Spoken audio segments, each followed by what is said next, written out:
కాశ్మీర్ ఉగ్రవాదుల దాడిలో మృతి చెందిన భారతీయులకు విశాఖలో జర్నలిస్టులు ఘననివాళి అర్పించారు. ఆంధ్రప్రదేశ్ వర్కింగ్ జర్నలిస్ట్ యూనియన్ ఆధ్వర్యంలో జర్నలిస్టులు విశాఖ ఆర్కే బీచ్ కాళీమాత ఆలయం వద్ద కొవ్వొత్తులు వెలిగించి ప్రాణాలు కోల్పోయిన అమాయకుల కుటుంబాలకు ప్రగాఢ సానుభూతి తెలిపారు.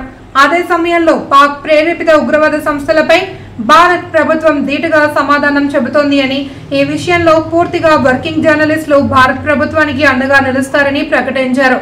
ఏపీయూడబ్ల్యూజే విశాఖ యూనిట్ ఆధ్వర్యంలో జరిగిన ఈ కార్యక్రమంలో అధ్యక్ష కార్యదర్శులు K Ramu, R Ramachandra Rao, AP state council సభ్యుడు డి హరినాథ్, కలం వాసు, కార్యవర్గ సభ్యులు కె చంద్రమోహన్, చందు యాదవ్, రవి, గూగల్ శ్రీనివాస్, మెట్ట కృష్ణారావు, వాసుపల్లి అప్పలరాజు, ప్రదీప్ తదితరులు పాల్గొన్నారు. పాకిస్తాన్ ఉగ్రవాదులు అతి దారుణంగా 26 మంది భారతీయులను మరో 2 విదేశీయుల్ని దారుణంగా చంపడం అతి దారుణమైన విషయాలు.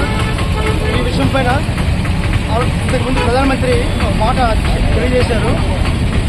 పాకిస్తాన్ మీద చర్యలు తీసుకొని కఠినంగా వ్యవహరించి ఇలాంటి చర్యలు పునరావృతం కాకుండా చూడాలని పౌరులు మరియు ఆంధ్రప్రదేశ్ కాశ్మీర్లో పాకిస్తాన్ ఉగ్రవాదులు దాడి చేసి పర్యాటకులను చంపడాన్ని ఆంధ్రప్రదేశ్ వర్కింగ్ జర్నలిస్ట్ యూనియన్ పూర్తిగా ఖండిస్తుంది. దీనికి బాధ్యులపై వెంటనే చర్యలు తీసుకోవడానికి ఇప్పటికే భారత ప్రభుత్వం సిద్ధంగా ఉన్న పరిస్థితి ఉంది.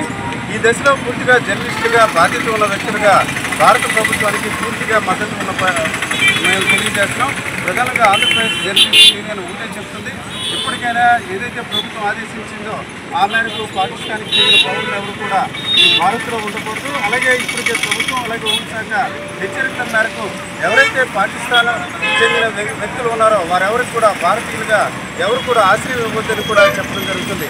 మొత్తానికి చూసుకుంటే ఎప్పుడూ లేని విధంగా ఈ రకంగా పాకిస్తాన్ ప్రేరేపిత టెర్రరిస్టుల దాడిని భారతీయులుగా ఖండించడమే కాకుండా భారత ప్రభుత్వం చేపట్టే ప్రతి కార్యక్రమానికి కూడా ఆంధ్రప్రదేశ్ జర్నలిస్ట్ యూనియన్ ఈ టెర్రరిస్టుల విషయంలో మద్దతుగా ఉంటుందని